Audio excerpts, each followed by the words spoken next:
Good morning from the Cairngorms. Super happy to be here finally. I've wanted to explore this part of the world for a long time now. I'm not really here doing photography. I know I've got a composition lined up in the background, but that's more a just in case composition. This is north facing, and in case I get an aurora alert during the middle of the night, I've got somewhere to run, and I know what to set up. Mainly this is about enjoying some time with my family. I am going to use it as an opportunity to scout a little bit though in the mornings, and I might produce a little bit of vlog footage during those scouting missions, and who knows, might even come away with some photos here and there.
So I'm heading back to the hotel just as the light's getting good. I spoke about it in my previous video on chasing sunsets, but this is what I really don't like about trying to snatch photography here and there around other commitments. I wanted to do a little bit of scouting while I was here, but as always with these things, I kind of get carried away. Also decided to record a vlog. They've just been a rushed affair, and I really don't like that. I need to give this vlog and my photography the time that it deserves. So I made 3 commitments to myself when I started filming these videos. Number 1 was film everything with a phone and don't spend any extra money on vlogging that you wouldn't have for photography. I've already broken that commitment.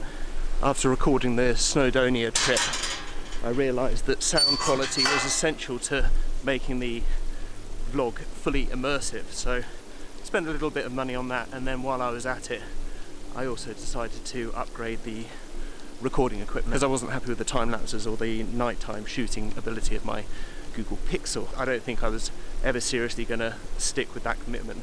I just wanted it as a kind of minimum viable product just to see whether I really enjoyed vlogging before I invested any money into it. The second commitment I made was that vlogging does not impact negatively on my photography. Photography will always take precedence during these trips. I walked further than I planned to this morning, and I was torn between this idea of scouting this area for potential future compositions and actually getting a shot and recording the video. And in the end I decided that scouting must take precedence in this situation, because the light, while it's okay and it's developing as the morning goes on, is not quite where it needs to be. It will probably be really good during the day because there's snow and rainstorms coming in, but that's not something I can do on this trip. And then the third commitment that I made to myself is how sustainable photography is as a hobby and an art form. If I'm constantly knackered, and if my family life and my relationship suffer because I'm running off to take photos rather than spending time at home, then that's not a good thing at all. So it has to fit in balance, and these photo trips that I've been doing are how I've been managing that work-life photography balance, and photography always takes precedence over creating a video. I always want to bring you guys along for the ride, but I also want the ride to be enjoyable.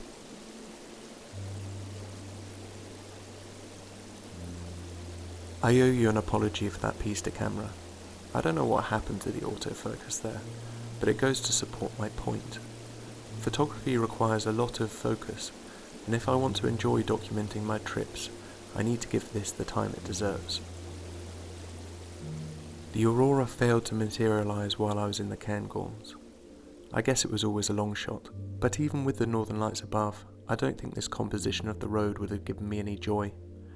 Looking at it now, it's a little bit lazy and obvious, and the mountains are not strong enough subjects. The clump of trees from the second day need some light to make them pop. I hope to return to this scene one winter in the coming years.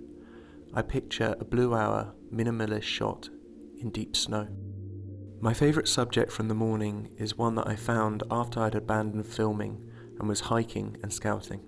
I'm more of a vista photographer, the one that focuses on details, and images without at least a sliver of sky are usually not for me, but the colour of the lichen on this rock really grabbed my attention. I like the way the reds contrast with the greens of the grass. The photography and videography on this trip took a significant upturn after I gave myself space to focus on it. In the next episode, I head north to Asint and Coigag. If you like the video, please subscribe and follow the rest of my trip.